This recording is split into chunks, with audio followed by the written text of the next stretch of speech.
दोस्तों, जैसा कि बीपीएससी का अंतिम तिथि की बात करें तो 5 नवंबर 2021 है।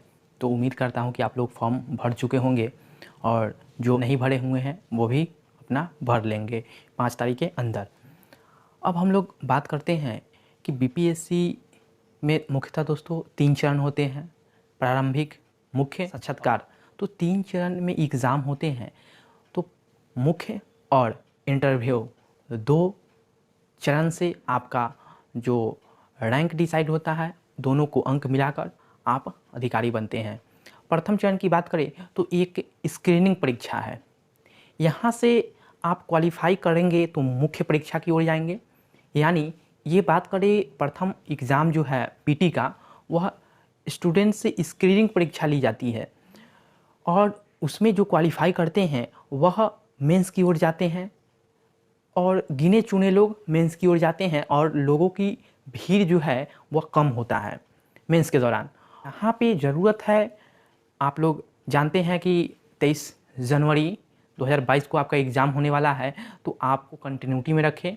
उसके बाद बात करते हैं कि प्रारंभिक परीक्षा की रणनीति, स्ट्रैटेजी अभी से क्या होना चाहिए। तो स्ट्रैटेजी की बात करें अभी से, तो आप लोग जानते हैं कि बीपीएससी जो कि 2 आवर का एग्ज़ाम लेती है और मुख्यतः 150 प्रश्न इसमें पूछे जाते हैं। 150 में से आपका जो आयोग द्वारा कटअप निकाला जाएगा, उस कटअप के आपको पार आना चाहिए अंक, तभी आपका जो है सिलेक्शन होता है। उसके बाद बात करें कि स्ट्रैटेजी कैसी होनी चाहिए अभी से। तो दोस्तों, आपके पास अगर मिनिमम देखा जाए अभी से तो लमसम 3 मंथ्स यानी 90 डेज़ कह ले या 70 डेज़ के अप्रॉक्स में अभी से टाइम बचे हैं। ठीक है, तो इसमें स्ट्रैटेजी कैसी होनी चाहिए और आपको अच्छी रणनीति के साथ चलना होगा। यहाँ से बात करते हैं कि आपको जो बुक का पाठ्य पुस्तक का अध्ययन अच्छी तरीके से करना होगा। उसके बाद प्रीवियस ईयर क्वेश्चन, 10 ईयर्स का प्रीवियस ईयर क्वेश्चन है, उसको पहले आप लोग देखें किस तरह से बीपीएससी द्वारा एग्ज़ाम में क्वेश्चन पूछ रहे हैं।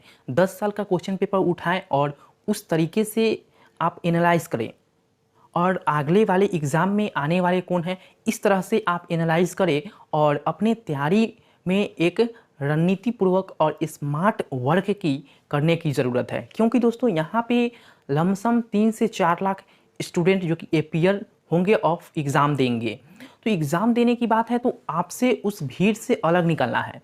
तो आप एक स्मार्ट वर्क करें, क्योंकि यहाँ पे स्मार्ट वर्क नहीं करेंगे तो गड़बड़ा जाएंगे। तो गड़बड़ाने का मतलब है कि आप अगले साल एग्ज़ाम जो 68वीं का होगा वहाँ पर आप फिर देंगे। जो बीपीएससी द्वारा अबकी बार अच्छी खासी सीट आई है, लमसम 700 अप्रॉक्स सीट है, 723 के अप्रॉक्स सीट में आए हैं।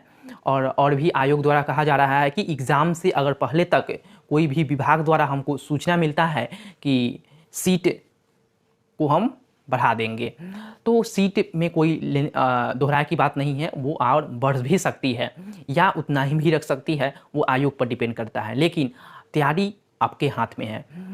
अबकी बार दोस्तों देखा गया है कि अच्छा खासा एसडीएम यानी एसडीएम का सीट है 88 पद, एसडीएम का 88 पद है और डीएसपी का भी अच्छा खासा पद है कह सकते हैं, यानी बीडीओ का, उसके बाद ले लीजिए सीओ का, सीटीओ रेवेन्यू ऑफिसर का, ये सब अच्छा खासा पद हैं।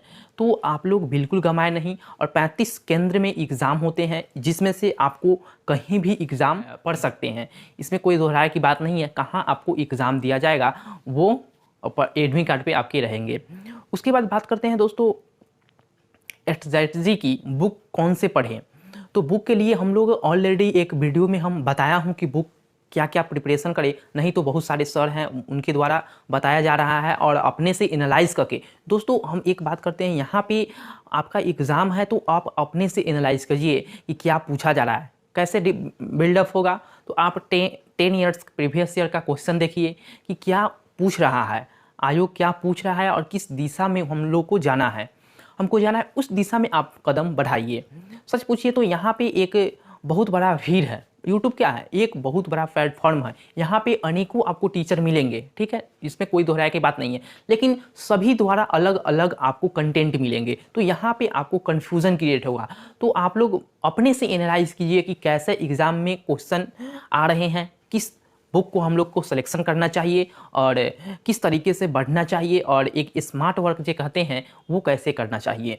ये अपने से अगर आप करते हैं तो बहुत अच्छा होता है, नहीं तो आप किसी से सहारा ले सकते हैं तो ले लीजिए। हम बात करते हैं प्रिपरेशन के परिप्रेक्ष्य में। तो प्रिपरेशन के परिप्रेक्ष्य में सबसे पहले दोस्तों एनसीईआरटी, कोई भी आप एग्ज़ाम का तैयारी करें जिसमें एनसीईआरटी, जैसे बड़े बड़े एग्ज़ाम लीजिए यूपीएससी बीपीएससी, जब बड़े बड़े एग्ज़ाम का आप तैयारी करेंगे तो आपको एनसीईआरटी ज़रूर पढ़ना होगा। एनसीईआरटी के बिना आप जो असमंजस में रह जाएंगे। अगर एनसीईआरटी वहीं पढ़ लेते हैं तो आपका जो फैक्ट जो क्लियर हो जाता है। जैसे यहाँ पे हम लोग एग्जाम्पल के तरीके से समझेंगे, जैसे आप लोग घर बनाते हैं, ठीक है, घर बनाते हैं तो जो नींव होता है वो हम मजबूत डालते हैं कि नहीं डालते हैं, 10 इंची 15 इंची 20 इंची डालते हैं। और जो दीवार जो रहता है उसके ऊपर, कुर्सी के ऊपर दीवार जो रहता है, तो अक्सर देखे हुईएगा कि 5 इंची जितने सक्षम होता है वो उस हिसाब से होता है, लेकिन जो नींव पड़ता है वह बहुत मटेरियल के साथ पड़ता है। इसलिए आपका जो नींव है वह एनसीईआरटी है। एनसीईआरटी आपका बेस मजबूत कर देगा। अगर बेस आपका मजबूत है तो आप ऊपर कितना भी कमज़ोर घर बना लीजिए, बाकी आपका ढहेगा नहीं, ठीक है। नीचे ठीक है तो ऊपर ढहेगा नहीं, लेकिन अगर नीचे ही गड़बड़ आप बना चुके हैं, ऊपर जाके कितना भी आप बनाने की अच्छा कोशिश कीजिएगा, तो अगर नीचे वाला ढहेगा तो ऑटोमेटिक है कि ऊपर वाला ढह जाएगा। इसलिए आप लोग एनसीईआरटी पढ़ने का प्रयास कीजिए। लेकिन अभी हम यहाँ बात करते हैं कि अभी 90 डेज में एनसीईआरटी के पढ़ना उचित है।